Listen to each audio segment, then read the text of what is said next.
Okay, and good morning. Good morning from sunny Virginia. We are very glad and excited that you joined us today for the next Decision Lens webcast. This morning we're way excited to be talking about a subject that is very, very near and dear to our hearts, and a subject that is the focus of our latest product from Decision Lens, R&D and Innovation. And the big focus this morning is all about how by adding strategic prioritization to your R&D and innovation efforts, you really can drive more return and more excellence from your portfolios. So, my name is Matt Ipri. I'm part of our marketing team here at Decision Lens, and I'll be your host and guide this morning. I'm super excited to be joined by Kevin Connor this morning. Kevin is our Executive Vice President of Decision Solutions, but he's got more than 20 years of experience in R&D with organizations like McNeil and Johnson & Johnson and LifeScan, and in roles like portfolio planning, pipeline planning, operations, strategic planning, all kind of things. And he really adds a great bit of excellence to our R&D solution and to our webcast this morning.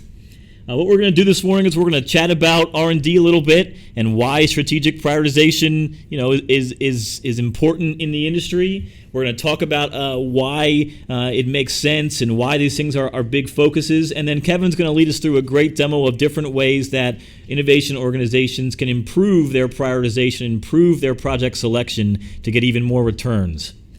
If you've got any questions, we'd obviously want to hear from you. We want to hear those questions. Please go ahead and enter them in the chat screen through WebEx. Our host, Maddie, will gather those, and we will answer them at the end. Kevin and I will answer as many as we can as time allows before our session ends. It's our goal to get you out of here in about 45 to 50 minutes. As we know, everyone's time is precious, so we won't waste your time anymore. But please put in your questions there in the chat room, and we'll run with it. You'll see my and Kevin's email addresses on the screen there in front of you. Please feel free to write those down and send us any kind of notes or questions or anything else you want after the session. We'd love to hear from you. And of course, the most common question, will this be recorded? Will I be able to have access to the slides? And the answer is yes, of course. And by attending and by registering, we'll get those to you right away when we're done. So you can save that question and be confident you'll get it from us. All right, so let's not waste any more time. Let's move on. We're talking today about R&D and innovation, and specifically we're talking about the value of R&D and innovation. And the reason why we're bringing this up today is because there are lots of ways we've found to make R&D even more valuable by eking out more production from what you have, eking out more returns from the resources you have, and just making better use of what you've got in front of you. What we've found from our customers and our years of experience in R&D is that it's not about not doing certain projects or not doing certain investments or not putting out certain portfolio items. It's about how do I do more? How do I do more with less? How do I achieve more with what I've got? And that's really the focus of what strategic prioritization does for you when you add it to R&D innovation. So today we're talking about the way you can improve that and really the way you can drive more value out of it. And my first sort of way to bring it up is that, well, why are we looking at driving more value? And it comes down to the fact that R&D is incredibly lucrative for organizations across every industry. Industries from pharmaceuticals to consumer products to public sector institutions to the federal government to you name it. People are innovating and spending money on R&D. And I've got some stats here in front of you from 2013 that show, hey, the top 1,000 companies spent over $638 billion on R&D in 2013. $638 billion, and that's a $35 billion increase just over 2012. That's an incredible lot of money. And the top 100 accounted for 45% of that themselves. The top 20 accounted for 25% of that themselves with $159 billion in spend. So the amount of money being spent on R&D is incredibly high, and the reason being the return on that money is far more than that, incredibly much more than that. And so it's driving a lot of attention, driving a lot of spending, and driving a lot of focus, and that's why we're really focused on it today. And what we're finding is that organizations are willing to spend more for good R&D. Those numbers are high, but people are trying to spend even more as they go. Earlier this month, Bayer purchased Merck, the consumer business of Merck, for $14 billion. And the reason for that is they're looking for new non-prescription products, new products that are outside of their current focus by driving more R&D and more focus across their business. And the consumer business within Merck gave them lots of opportunity to drive more and more products and more R&D into the market. Merck, on the other hand, was looking for more cash to infuse into their R&D program. They've got very promising products to treat cancer, and we're looking for more cash to fuel that R&D program. So the give and take was on both sides. Find better products, but also find more cash to fuel R&D. And they also agreed to work together to develop even better products and even new products with their combined strengths. So there were all kind of reasons why they were willing to spend $14 billion on more products there. It's an incredible high amount of money. But it's not even close to the amount of money that Pfizer right now is trying to spend on AstraZeneca. A lot of you, I'm sure, have heard this. They've had their latest offer of $119 billion refused by the leadership of AstraZeneca. And it's because they really feel like, and they're not alone, the market feels like in a lot of ways, that this is an undervalued look at their organization. And it comes down to that AstraZeneca right now has a fantastic pipeline of cancer treatment and autoimmune treatment drugs. And that really is fueling all kinds of future potential, future products, and lots of interest from other organizations. This is so valuable that a company, an organization as big as Pfizer is looking to spend more and more on great R&D. And why is this important? Why is this really essential to organizations? And it comes down to is that R&D and innovation is very high stakes. I mean, you can make all this money on your returns, but also there's incredibly high failure rate, incredibly high problem rate. And so hitting those home runs is important, but there are lots of outs as well. And I've got some stats here that we found recently at the Front End of Innovation show that we attended in Boston. And I'll read a couple of them to you. Over 250,000 new products are launched every year. But 66% of those products fail within the first 2 years.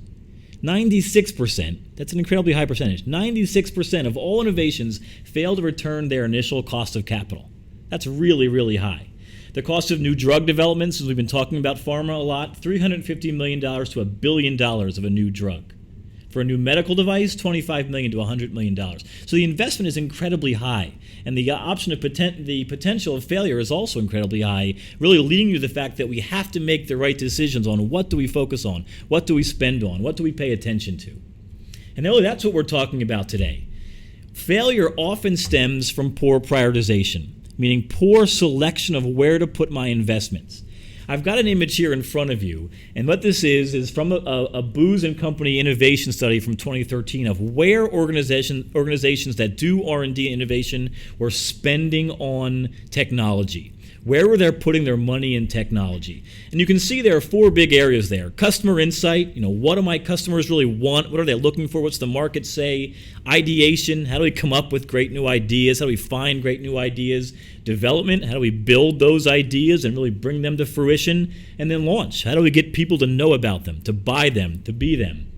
And what I found, and what we've found here at Decision Lens throughout our years, is that there's a really big gaping hole for what may be the most important part of the R&D process, and that's prioritization, that's selection. I have all these great ideas for my ideation process, and I'm really pretty good at developing those and bringing those to market, but how do I know I'm picking the right ones? How do I know I'm focused on the right ideas? How do I know my resources are allocated in the right ways to those that I want to deliver? I can only do so much. I only have so many resources. How do I know I'm prioritizing my money, my people, my devices, my investments, whatever you want to call it, in the right place to make sure my development and launch are on the most important pieces? And what that black hole is, that green hole is strategic prioritization. That's really what we're focused on today, what we had a lot of our customers do over the last 20 years. And the need for prioritization is quite clear. I've got two sort of views of the pipeline here. On the left, what we often find with our customers is that they're always looking at a gap in revenue. And this is for a lot of reasons. But what it then leads to is a short-term focus and a very fast drive to put out new products or put out new portfolios or get new programs going. And what that does is that quickly burns resources. It leads to suboptimal performance, and it leads to a really increasingly risky environment that then puts the organization sort of on its heels or a little bit teetering on the edge.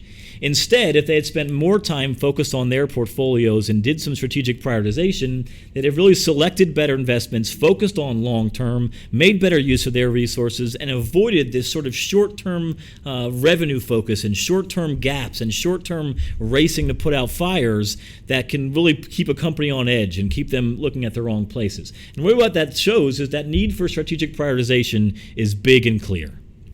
And so with that in mind, the questions we're asking all of you and the questions we ask our customers all the time is, how do you prioritize your R&D investments for the greatest impact and highest returns?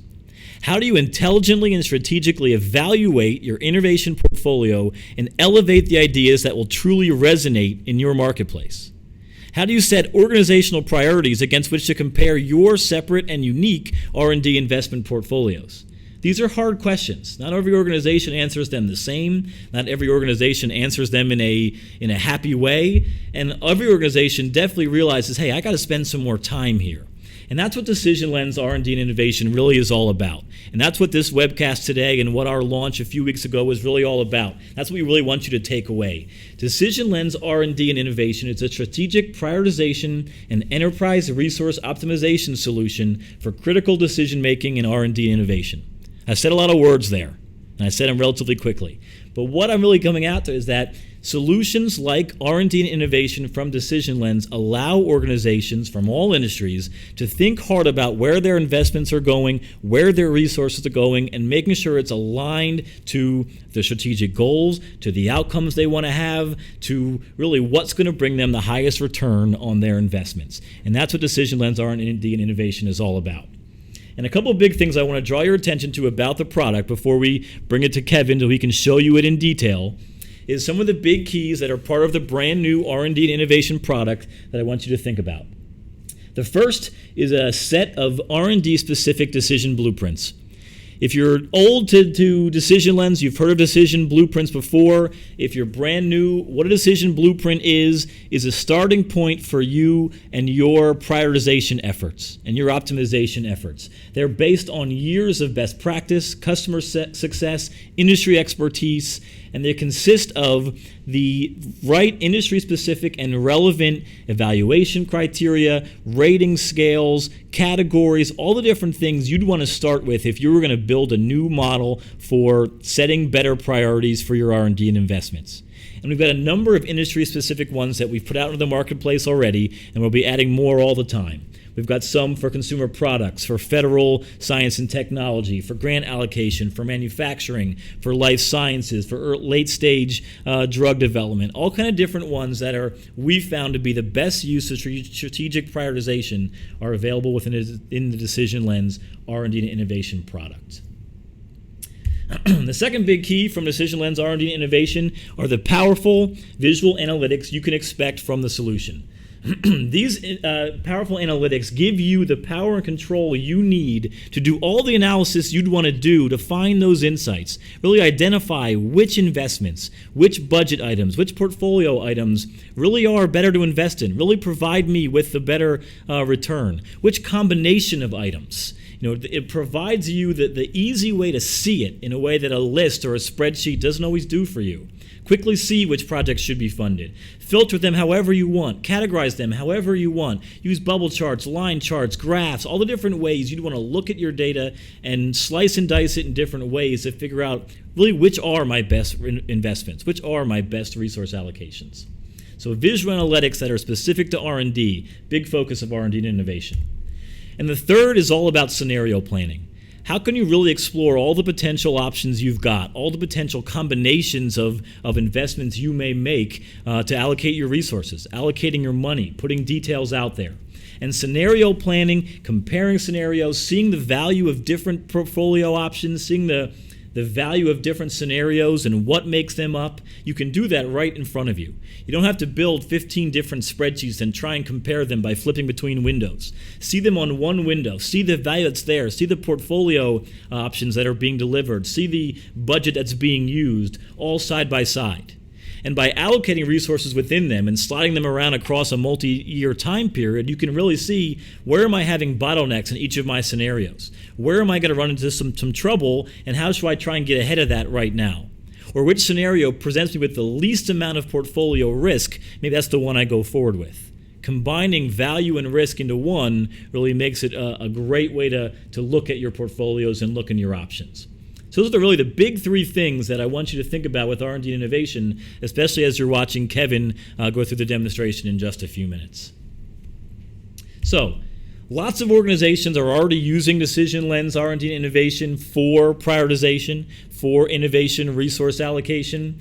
I've got some of the great logos and names up here, but it's from industries like oil and gas, like pharmaceuticals, like transportation, like federal agencies, like state and local governments. Lots of different organizations that you can imagine who have any kind of investment in innovation. And innovation is not just new products, it's new services, new offerings, intelligent solving of problems, all the different things that your organization does to innovate. How do you focus on and what do you focus on? And we've got great customers out there doing it. And I want to tell two very, very brief stories before I hand it over to Kevin. The first is about an oil and gas company called Shell. What they realized very quickly on that they had an incredible amount of R&D options in front of them, but no real process and no real way to look inside the data of those options and know what they were getting at. Their prioritization process was very lengthy, they felt it to be a little inefficient, and they were looking for a solution to help them give them better insights into which investments to prioritize and also to speed up the process. And by using Decision Lens, they really have a very efficient process now that gives them very defensible database and analytic portfolio options and know when they want to move forward with. And so Shell has seen a lot of success by bringing more transparency, more data, and more analytics into their selection process. The second is from pharmaceuticals, a company we've all known called AstraZeneca. And what they've really added to their incredible portfolio of investments here is all about bringing different focus on different organizations within the overall company. How could they focus some of their very specific cancer treatments and cancer indications in the right way to focus their money and resources in the right place? Previously, they had no real standardized process, and they were relying on sort of advocacy-based decision-making, which is, who can sort of scream the loudest? Who's going to really put the right investment forward? And instead, by really coming up with a standard set of evaluation criteria, a standard set of analytics on their data from across the organization, and bringing the right people involved, they're now focusing their cancer treatments and the ones they're going to put forward and the ones they're going to focus on better than they ever have before. And now their process is very repeatable and very data-based. So those are two great organizations. But I don't want to waste any more time before we actually get to go ahead and show it to you. If you got any questions on what that is, go ahead and throw them into the product. But without any further ado, I want to turn it over to Kevin Connor. Again, Kevin is our head of product development, our head of decision solutions here at Decision Lens, and has a great history in R&D. And he's going to walk us through how this prioritization really looks and what it really looks like for our companies that do it.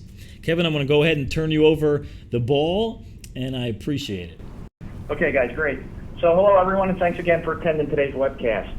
Today what I'm going to share with you is how Decision Lens for R&D, utilizing a unique hierarchical data structure that's actually based in some 40 years plus of decision science research, along with our proprietary genetic algorithms and the powerful visual analytics suite that Matt described, will drive insights out of your best data and best thinking to extract the most value from your opportunities and unleash your organization's potential.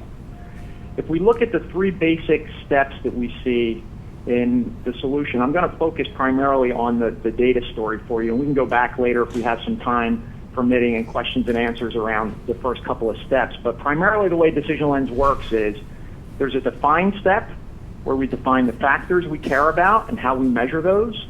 We enter in the options or alternatives or projects that are to be differentiated among, and we bring in the participants who are the best subject matter experts or stakeholders to provide a view on the data or to create the evaluations that are necessary to inform the value model we build.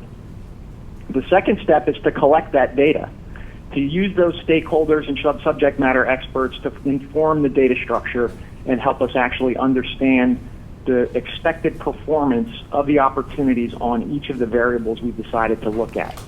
This can also be done by drawing it in from flat files. If there's Excel analyses that have been done that provide data that informs the structure, we can bring that in. We can also integrate the sources of record to bring in additional data that way. So Essentially, we define the framework and the value model, we bring the data in, and that brings us to the picture that you're seeing on the screen right now. And so what I want to talk to you about a little bit is, let's look at the upper left of the screen here for a moment. And what I've done here is I've used one of our decision blueprints, essentially. I've done some modification to it, which you can as well, which is to say that items like business strategic fit, product competitive advantage, market attractiveness, leveraging your organization's core competencies, the technical feasibility of the opportunities at your disposal, and how financially rewarding they are common considerations in R&D. Now, for some organizations, these things may vary a bit, and we can actually allow you to customize these completely. So if your business strategy is really around how you enable geographic expansion or increase the sustainability of your opportunities, we can build these in and make these unique to your organization to help you fulfill your strategy. So once we've done that, the key thing, let's move across the screen to the middle column here, is to figure out what relative influence should those factors have on deriving the actual value of your opportunities. So we're using a multi-criteria based approach to creating a value model to tell you what your highest priorities are and how to extract the most value from your opportunities based on your best data and best evaluations. So here we see, business strategic fit and financial reward are sort of the strongest contributors to the value model, followed by the product competitive advantage and leveraging the core competencies, then market attractiveness and technical feasibility. But we can map that straight across in this color-coordinated way to see how Project Mercury is driven to the top of the list, due largely to a high contribution to business strategic fit, which is a highly influencing factor in our value model. And so with this, we can see just how the opportunities rank out and just where the contribution of the value comes from on the multiple dimensions we've decided to evaluate amongst. Now, what's really interesting about this is that the data snapshot at any given time underlying this analysis doesn't change. These are forecasted or expected performance on each of these variables is known as well as it's known right now. We have its latest estimate. What can change radically, though, is the question we ask of the data. And what I mean by this is, we may say, you know what, we're relatively early in the pipeline. We do not trust estimates at the moment. So if we drop out influence, we can ratchet it and we can immediately see what would that mean. So when you exclude the financial forecast from the analysis, projects like Apollo and Phoenix and Kryptonite, we have our unique little project code names here, pop to the top of the list, right? So they jump 9 places in rank, 5 places in rank. They're relatively sensitive to that financial reward parameter. Likewise, we may say, all we care about is the financial reward. At the end of the day, if it's a commercial business, it's about making money. In that case, projects like Riviera, Mango, Honeycomb, they jump 17, 24 places in some cases in rank. So we know that there's a lot of sensitivity and a lot of hypotheses we can test about, what is the true priority, what is the relative weight and influence these factors should have, and if we look at the world in different ways, what does it tell us? Now, as we derive each of these insights, we have the capability to save them. You can see down here in the lower right, Save New. And I've gone ahead and done that ahead of time, actually. And I've saved these couple of things we've looked at, right? So the financial reward is 100%, and the non-financial reward zeroed out, where we actually don't look at it. Now, at any time later in our analyses, we can go back and refer to that. If I want to see the financial reward at 100% again, it's there and available for me. I've already preserved that view. So I have this ability to kind of look at these projects along these multiple dimensions, use the data to query it, create hypotheses, test those, see how sensitive the priority and rank and value of my opportunities are to those assumptions. Lastly, in this part, the thing I'll note is that we also are able to assign all of our various projects or opportunities to categories. So in this particular case, we may say things like, well, let's see what only my European projects look like, or let me look at the Latin American projects. So I can slice and dice the data, get it back at the macro view, zoom into the micro view, and really understand what's going on. Now, the value of having done this is that ultimately what we need to do is to select which of these opportunities we're going to pursue and how are we going to enable them. As Matt talked about, that step between ideation and development is about the appropriate selection of the best opportunities and applying your organization's resource behind them to enable them. So I'm going to jump now to a picture here where we're going to talk about the allocation of resources, and this is where our algorithms and insights become a bit more interesting. So here we're using a 5-period planning horizon. We're going to look at these various projects across 5 time periods. We have 4 different pools of resources. Let's call them platform alpha, beta, gamma, and delta. They could be lines of business. They could be different franchises or P&Ls within a business. However you want to break up the resources, you can. They can be financial resources, human resources. They could even be capacity for manufacturing if desired. However, this is really agnostic to the resource type, but you can break them up into as many pools as you want. So the top of the table is showing us our resource supply. This is how much we have available across the 5 time period planning horizon to fund the projects below. Underneath is the demand for each project. How much do they actually ask for? And what we can do is actually go in and create profiles of this, which are to say, you know, Project Apollo here is asking for money from Platform Alpha for, you know, the first 3 years of the planning horizon. We could create one equally that says, get it done in 2 years and spend more intensely, or spread it out over 5 years and put it on a slow back burner. So what our algorithm will do is figure out how to go through and select the projects, given those different resource opportunities to spend against them, to extract the most value from our value model while minimizing the resource constraints in the top of the table. And let me show you what that looks like. So here what I've done is I've taken that view and I've turned on all of the projects that we have available to us. I've said, you know, damn the torpedoes. I just want to do everything I have line of sight to. We know that's unrealistic. The organizations try it over and over. And up at the top of the table, what we can see is that we have some serious resource constraints. So what it shows us here is the available amount, the requested amount, and the amount in either surplus by the green indicators or in deficit by the red indicators. And what I've seen here is that if I have all my projects on, I really have some serious problems trying to get them enabled. But what I can do is use our algorithms now to use our value model to try to figure out the best approach to enabling and implementing this portfolio. So I click Suggest Schedule, and we'll give the algorithm a minute here to do its magic. And what we'll see is it has now turned some projects off. It's probably slid some around in time to say, all right, you can't spend enough here or cause a constraint. You have more availability out here. Let's slide it out. And what it's done, you can see at the top of the table now, it's debottlenecked this portfolio and said, all right, we can enable these projects in these time frames against the available resources you had. So this is a very interesting way for us to start to hypothesize about, you know, given the value model we've created, how we've determined our priorities, the value of the opportunities we have at our disposal, and the available resources to enable them, how do we make the best guess at how we go forward here? So this is one view, right? So the important piece here is to look at, let's revert back for a minute to our base changes here we had. And I'm going to take back those views that we had earlier, where we had actually the ability to, let me just jump over for a second. Get my view back.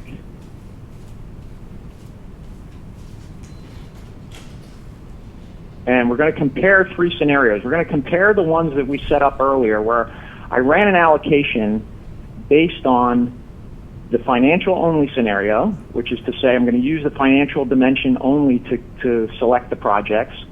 I'm going to use the one where I exclude the financial variables completely, and I'm going to do a third where we have this balanced view that we looked at, sort of our balanced value model. And what we see here is the results of that different scenario view of how we would fund the projects. And what you're seeing at the top is where the model is extracting the value from. So here in the first column, we excluded the financial dimension, so we see there's no orange in the bar chart, so that it's not using that. It's using 100% of the value, excluding the financial reward characteristics to extract the value. In the middle column, it's the blended view that we had, where we had our relative influence of all the factors. In our last view, we see how we used only the financial dimension to select the portfolio. At the bottom, we see a composition of how they perform regardless on all dimensions. And that gets interesting sometimes more at the sub-level. So we've been playing around a bit with the financial aspects. Let's go in and look at that, and we might see something interesting.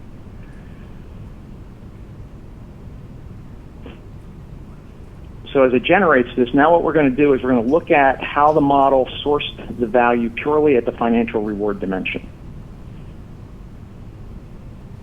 So it comes back and it shows us that there's a little bit more differentiation at that level, which we would expect. So Finances are not included in the selection criteria for the first scenario, yet this is how that particular portfolio performs on it. And where we can see some difference here is in this payback period, right? So in our non-financial based view, that's not the strongest dimension. It gets stronger in our blended view. It gets very strong in our financially only based view. But the one that runs a bit counter to that is our certainty of those returns. So what we seem to have here is that very dynamic that Matt spoke about in that cycle in the introduction, which is that there's sort of a speed to money risk of achieving the reward going on that we can identify here. So we can get a faster payback, but not as certain. We get into some of these models, that becomes a little bit more balanced in terms of the certainty of that reward and the time at which we can achieve that payback. Now, when we look down, we can see actually how the money is spent across these different scenarios. So we look at the various platforms. We can see how much money was budgeted. So this was our supply side of the equation that we set up earlier, and this is the demand side here. Now, how much money was requested from each area, and then how much was ultimately allocated by each scenario. So with this, we can go in and also look at other levels to say those tags or different categorizations we made of the projects. How does this break out by regions or by innovation types? Is there a difference in the way we allocate the money? And what's really interesting here, if we look, we see that the purple color in these bottom charts represents the European business unit that we have in our model here. They actually get no allocation of resources in this middle scenario. In the financially based only scenario, they come into play. And in the non-financial scenario, they're in play as well. So there's obviously something sort of going on here that we need to look at that has to do with this risk-reward, time to money, certainty of the achieving that outcome, and which opportunity is best suited for that.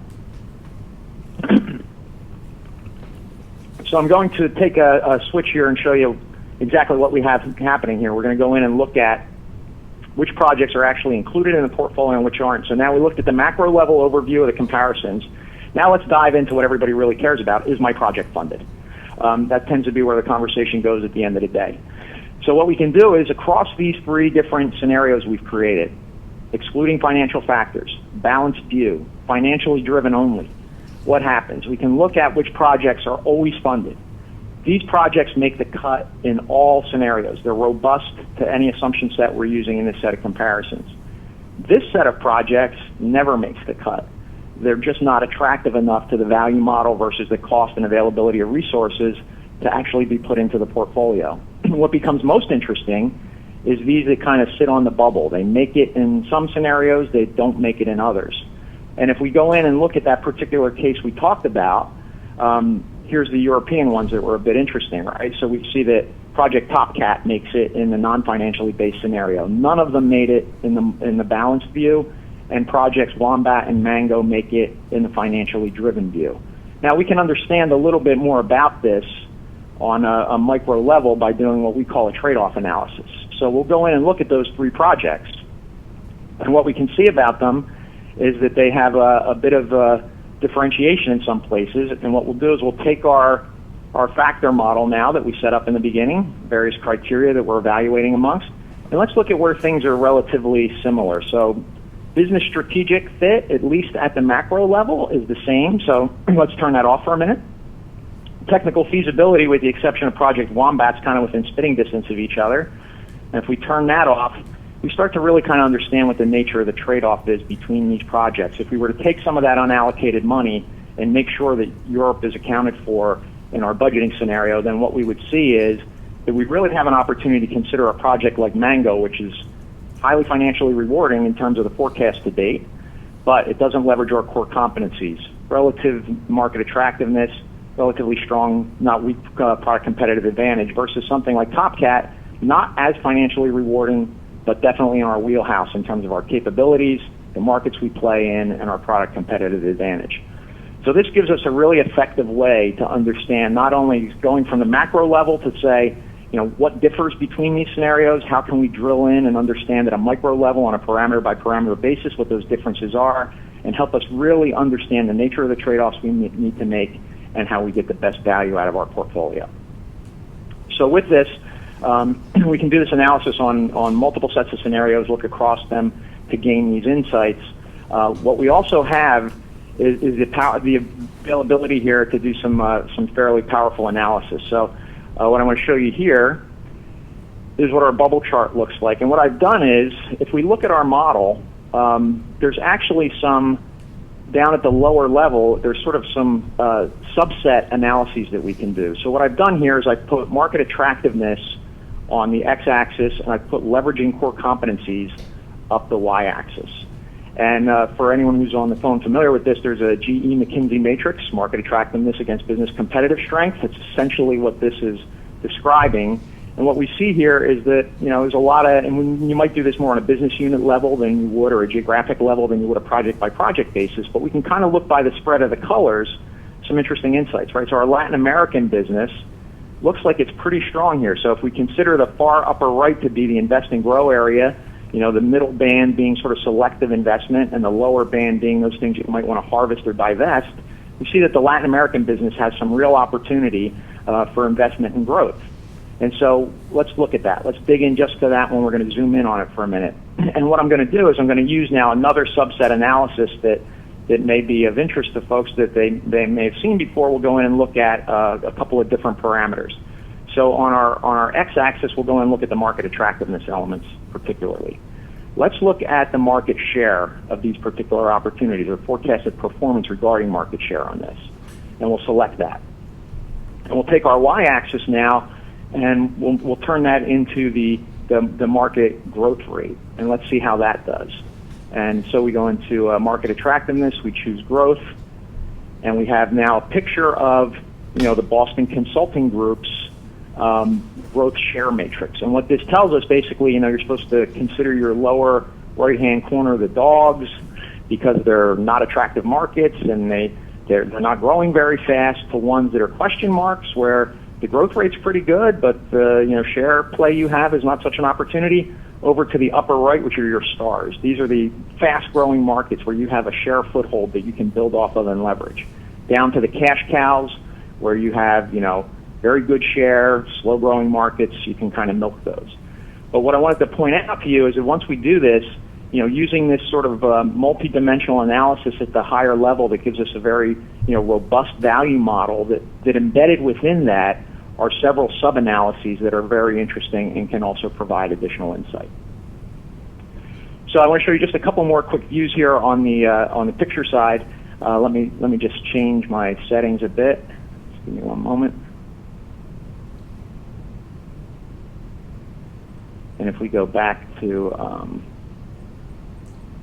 this view, this is a view we call value returned on investment. And what I want to show here is, I'm going to move this to a picture of what this actually means regarding the way the optimization and the various algorithms we use thinks a little bit. So what the solution is trying to do, the green bar that you see represents the value score that was derived from the value model. The red bar is the cost of that opportunity. The orange dot that is trending downward to the right is the relative cost benefit. So this is really the bang for the buck picture. And what we'll see oftentimes in this scenario, we have everything turned on, but if we run our algorithms, what a lot of times will happen is these ones down the lower right-hand tail are the ones that don't get funded because the bang for the buck opportunity is just not there. There's sometimes projects of equal value that cost less, and if you look across the bottlenecking of time and the resource availability, sometimes those opportunities are stronger up the curve. Lastly, the one other view I wanted to show you is we have a ability to go in and set various levels of increment on your base budget, so we can do sort of a financial sensitivity to whether or not opportunities would be attractive or unattractive, given if we take a budget cut or if we have a slight budget windfall, where would we go? And this is it takes a few moments to run this simulation, so I'm not going to do this because the optimizer would go through and crunch 10 simultaneous runs of all the projects to figure out where it goes, but it would show us across the chart which projects are in and which projects are out under various funding scenarios. So we have a lot of flexibility to understand that and really create a good understanding of, if I get a little bit of a windfall, what becomes the next most attractive opportunity with regard to that cost-benefit opportunity. Now, the last thing I'm going to show, which is not really necessarily directly always an R&D consideration, but it is something that we can do, and it's a new capability we've recently built. We do have, and I don't have a lot of data in here to support it at the moment, but I'm going to show you just a quick screenshot here that if you wanted to label the geographic location of all your opportunities and visualize them on a map for some reason, you can do that. So we could put in addresses or locales or countries, etc. And if we wanted to see how many of the opportunities were clustered in various parts of the globe in alignment with the categories that we're using in this particular model for geography, we could very easily visualize that and share that with people. So there's a lot of capability here. The visual analytics really help provide that deep dive into the data to look at it on, again, a macro or micro level, and really lets us understand the puts and takes, the trade-offs, the value opportunities, along which dimensions that really extract the maximum value out of our opportunities and create the most potential for reward in our portfolio.